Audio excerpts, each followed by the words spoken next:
All right, let's dive into therapy today. Okay. I used to think it was, only for people like in crisis, Mm-hmm. like hitting rock bottom. Yeah. But lately I've been kind of wondering if like, what if it's more like preventative care? Mm-hmm. A tune-up for the mind, even when things are, going okay? I love that analogy. Yeah, It really shifts the perspective, and it speaks to the fact that therapy is really for anyone right. seeking self-improvement, not just those struggling with, like a diagnosed mental health condition. Yeah. It takes courage to look inward and say, hey, I want to understand myself better. I want to So it's grow. not about like fixing something that's broken, Right. but more about fine-tuning and optimizing. Precisely. Get It's that. about understanding your thought patterns, your emotional responses, and learning to navigate the complexities of life with greater awareness and resilience. Okay. And it's a collaborative process. Mm-hmm. You're not just passively receiving advice. Right. You're actively engaged in shaping your own journey with the guidance of a trained professional. Speaking of trained professionals, Yeah. for those of us who are, therapy newbies, Mm-hmm. how would you define psychotherapy? Sure. What's actually happening in that room? So, psychotherapy, often called talk therapy, is a structured and confidential process where you work one-on-one with a mental health professional. Mm-hmm. It's about exploring your thoughts, feelings, and behaviors to gain a deeper understanding of yourself Okay. and develop strategies for positive change. Mm-hmm. Think of it like this. Yeah. You bring the puzzle pieces of your life, your experiences, your relationships, your challenges, Right. and together you and the therapist work to assemble them into a clearer picture. Okay, that makes sense. Yeah. But I have to admit, Yeah. there's still a part of me that thinks like, Mm-hmm. do I really need therapy? Right. What if my problems aren't, big enough? Ah, yes, the myth of the worthy problem. Yeah, I hear this a lot, but here's the thing. Okay. There's no minimum threshold of suffering required for therapy. Right. It's not a competition. Yeah. In fact, seeking help before things reach a crisis point can be incredibly effective. Okay. Think of it as building your mental fitness. You don't wait until you're seriously ill to start taking care of your physical health, right? That's a good point. Yeah. I guess I'm also a bit nervous about what people might think. Sure. Is there still a stigma around going to therapy? Unfortunately, some stigma persists, Yeah. but thankfully it's decreasing as more people openly share their positive experiences with therapy. Right. And honestly, seeking therapy is a sign of self-awareness and strength. Okay. It shows you're willing to invest in your well-being. Mm-hmm. It's like saying, I value myself enough to seek support when I need it. I like that reframing. Yeah, It's not about admitting weakness, but about prioritizing your mental health. exactly. Okay, so let's say someone decides to take the plunge. Mm-hmm. What can they actually expect in that first therapy session? Sure. Because honestly, I think that initial step can be the most intimidating. You're not alone in feeling that way. Yeah. The first session is really about getting to know each other. Okay, The therapist will likely ask about your background, what brings you to therapy, and Okay. what you hope to achieve. okay. They might also explain their approach and answer any questions you have. So it's more of a meet and greet, a chance to see if there's a good fit. Absolutely. Because I imagine that therapist-client relationship is pretty crucial. It is, you want to feel comfortable and safe with your therapist. Right. It's important to trust their expertise and feel like they genuinely understand you. Mm-hmm. Think of it like finding a good doctor or a personal trainer. Right. You want someone who aligns with your values and goals. Yeah. Don't hesitate to shop around Okay. and try different therapists until you find someone who feels like the right fit for you. That's reassuring. I think there's this misconception that you're stuck with the first therapist you see, Right. but it's more like dating.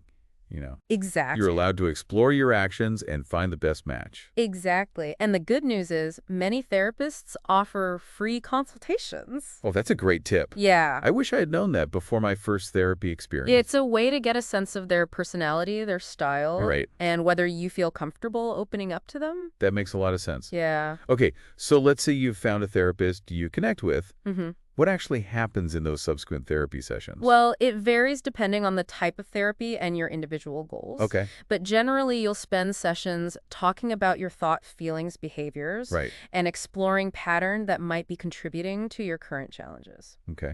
You might also work on developing coping mechanisms, communication skills, Mm-hmm. or challenging negative thought patterns. So it's not just about venting or rehashing the past, Right. but about actively working towards change. Precisely. It's about about gaining insight, developing new skills, Hmm. and ultimately empowering yourself to live a more fulfilling and meaningful life. I'm curious, what does that work actually look like? Mm, You give us a concrete example. sure.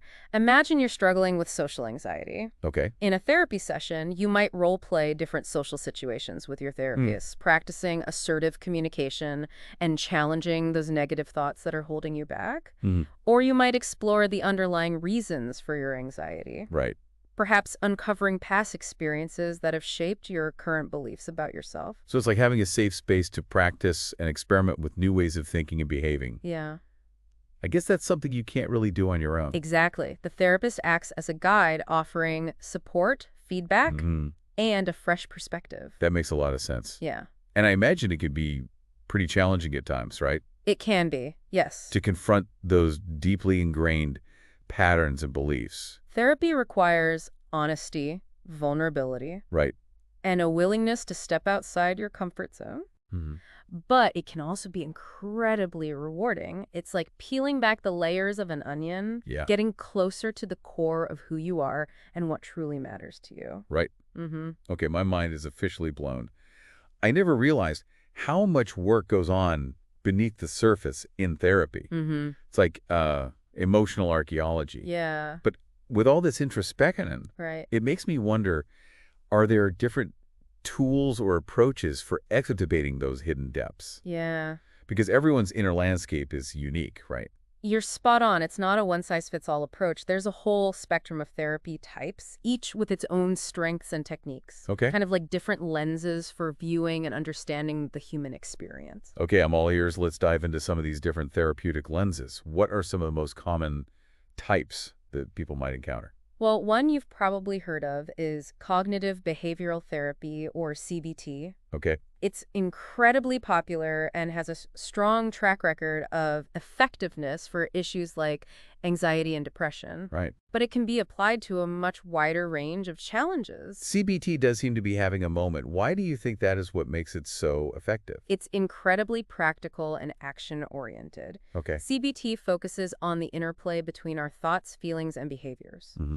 It's based on the idea that our thoughts directly influence our emotions and actions. Right. So if you can learn to identify and shift those negative or unhelpful thought patterns, Yeah. you can change how you feel and ultimately how you behave. So it's not about denying your feelings, but more about learning to recognize and reframe those negative thought spirals that can really drag us down. You got it. Okay. It's about becoming aware of those automatic negative thoughts, those I'm a failure, I'll never be good enough kind of thoughts that pop up uninvited. Right. And then challenging their validity. Are they based on facts? Are there other ways to interpret the situation? It's like becoming your own thought detective. I love that your own thought detective. I think we could all use a bit of that. Right. So instead of getting swept away by those negative thoughts, CBT gives you the tools to step back, examine them, and choose a different path. Precisely. It's about gaining control over your thought patterns so they don't control you. Right. And it's not just about thinking differently, it's about changing your behaviors too. Okay. For example, if you're struggling with social anxiety, a CBT therapist might encourage you to gradually expose yourself to social situations, practicing new coping skills along the way. So it's a combination of rewiring those thought patterns and taking action to reinforce those new ways of thinking. Exactly. It's about creating a positive feedback loop between your thoughts, feelings, and actions. Okay, I'm starting to see why CBT is so popular. It's very hands-on and empowering. Are there any other therapy approaches that focus on this mind-body connection? Absolutely. Dialectical behavior therapy, or DBT, is another great example. It's actually an offshoot of CBT, Okay. but with a greater emphasis on emotional regulation and mindfulness. Ah, yes, mindfulness. Everyone's talking about it these days. But how does it actually work in a therapeutic setting? It's about learning to be present in the moment without judgment instead of getting caught up in those racing thoughts and overwhelming emotions. Right. You learn to observe them with a sense of curiosity and acceptance. Mm-hmm.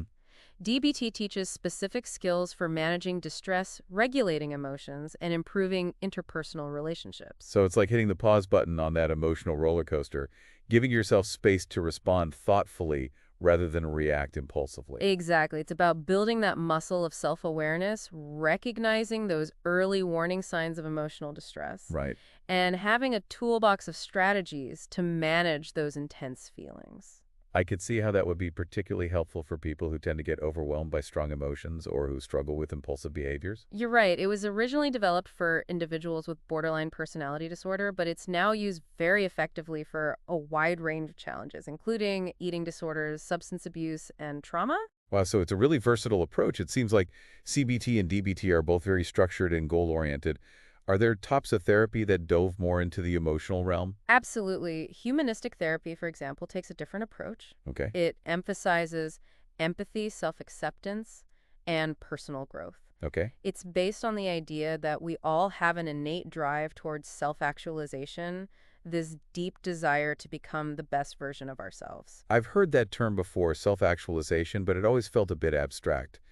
Can you unpack it a bit more? What does that actually look like in real life? Think of it as aligning with your authentic self. Okay. It's about identifying your core values, your passions, your unique gifts, and then making choices that honor those aspects of yourself.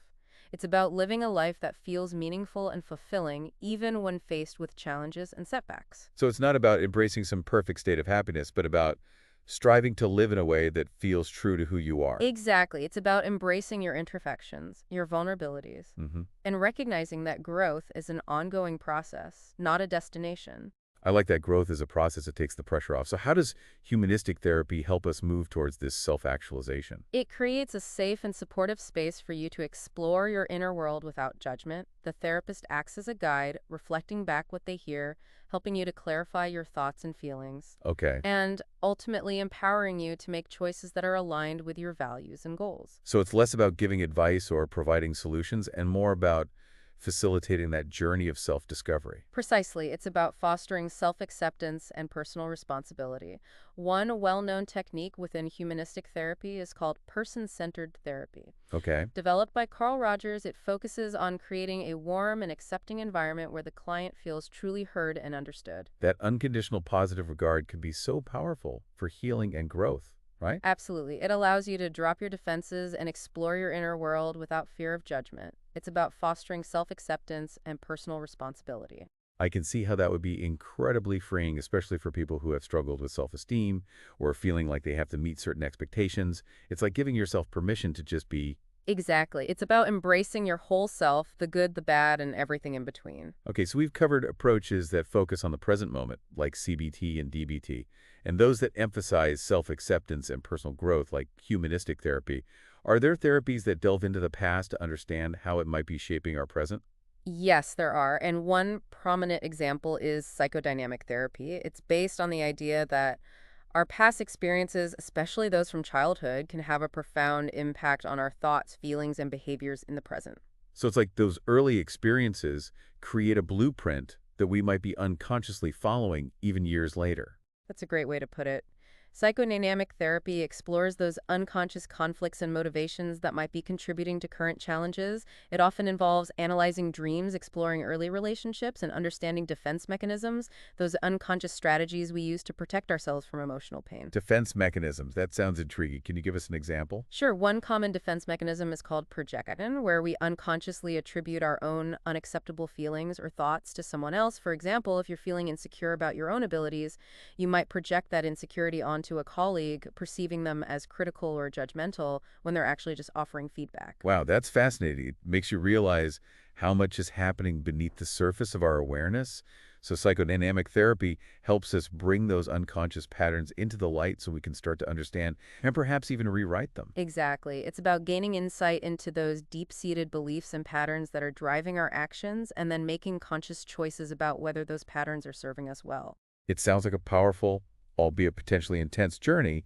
Is psychodynamic therapy typically a long-term process? It can be, yes, unraveling those deep-seated patterns and beliefs takes time and commitment, but the rewards can be profound. It can lead to greater self-awareness, deeper understanding of your relationships, and greater sense of agency in your life. I'm starting to understand why there are so many different therapeutic approaches. It's like choosing the right tool for the job. You got it. And the good news is you don't have to figure out on your own. A qualified therapist can help you determine which approach might be most beneficial based on your specific needs and goals. This has been so enlightening. I feel like I'm finally starting to see therapy not as this mysterious black box, but as a multifaceted toolkit for personal growth and well-being. And With all these different approaches, it's almost like there's a perfect therapeutic lens out there for everyone. But before we move on, I want to pause and hear from our listener. What are your takeaways so far? Which type of therapy sparks your curiosity? And why take a moment to reflect on what we've discussed? And we'll be back soon to explore even more about this fascinating world of psychotherapy. Welcome back to our therapy deep dive. We've explored all these different approaches. Right. But it makes me wonder, how do you actually know when it's time to take that leap? Mm-hmm. What are the signs that therapy might be a valuable tool? That's a question I hear a lot, and it's such an important one. Right. There's no magic formula, Okay. but there are some common indicators Mhm. that professional support could be beneficial. Okay. For example, if you're feeling overwhelmed by emotions like sadness, anxiety, or anger, Right. and those feelings are starting to impact your daily life, it Mhm. might be a sign to consider therapy. So it's not just about having negative emotions. We all experience those. Right. But about how intensely and for how long those feelings are sticking around. Exactly. And how much they're interfering with our ability to function and enjoy life. Exactly. We all have our ups and downs, but when those downs start to dominate and affect your work, your relationships, or your overall well-being, Right. reaching out for support can make a huge difference. What are some other signs that therapy could be helpful? Sure. Because I think a lot of people try to, power through their struggles Mm-hmm. until they reach a breaking point. That's so true. And unfortunately, sometimes that breaking point can manifest in unhealthy coping mechanisms. Yeah. If you find yourself relying on substances, isolating yourself from loved ones, Right. or engaging in self-harm, it's a definite sign to seek professional help. Okay. These behaviors are often a way of trying to numb or escape from painful emotions, Mm-hmm. but they ultimately only make things worse in the long run. That makes sense. So therapy can provide healthier and more sustainable strategies for dealing with those difficult emotions. Right. It's like instead of running away from the problem, Yeah. you're equipping yourself to face it head on. Exactly. Therapy provides a safe space to explore those feelings, understand their root causes, and develop more effective coping mechanisms. Okay, that's making more sense now. So we've talked about emotional distress and unhealthy coping mechanisms. Mm-hmm. Are there any other signs that someone might benefit from therapy? Sometimes those signs can be more physical than emotional. Okay. If you're experiencing significant changes in your sleep patterns, appetite, or energy levels, Right. it's worth paying attention. Okay. These physical symptoms can often be manifestations of underlying emotional distress. Oh, that's interesting. So it's not just about how we're feeling mentally, Yeah. but also how those emotions can show up physically, Mm-hmm. like that mind-body connection we talked about earlier. Precisely, our minds and bodies are interconnected. Right. And emotional distress can manifest in various ways. Okay. Therapy can help you understand and address the underlying emotional issues that might be contributing to these physical symptoms. What about relationship problems? Is that something therapy can help with? Absolutely. Therapy can be incredibly beneficial for addressing relationship issues, Okay. whether it's communication problems, recurring conflicts, or difficulty setting boundaries. Mm-hmm. It can provide a neutral space for couples or families to work through those challenges Right. and develop healthier patterns of interaction. So it's not just about fixing the relationship, Right. but about equipping each individual with the tools and skills to communicate more effectively Exactly. and build stronger connections. And sometimes having that objective third party to mediate conversations and offer a fresh perspective can be invaluable. It's like having a relationship coach in your corner. That's a great way to put it. I'm realizing that therapy really can address such a wide range of issues, from emotional distress to relationship problems and even those physical symptoms that might be stemming from emotional challenges. It's true, therapy takes a holistic approach to well-being, recognizing the interconnectedness of our thoughts, feelings, behaviors, and physical health. This has been such an eye-opening conversation. I feel like we've debunked a lot of myths and misconceptions about therapy, and hopefully our listener is feeling more informed and empowered to make decisions about their own mental health. I hope so too, and I want to reiterate that seeking help is a sign of strength and self-awareness.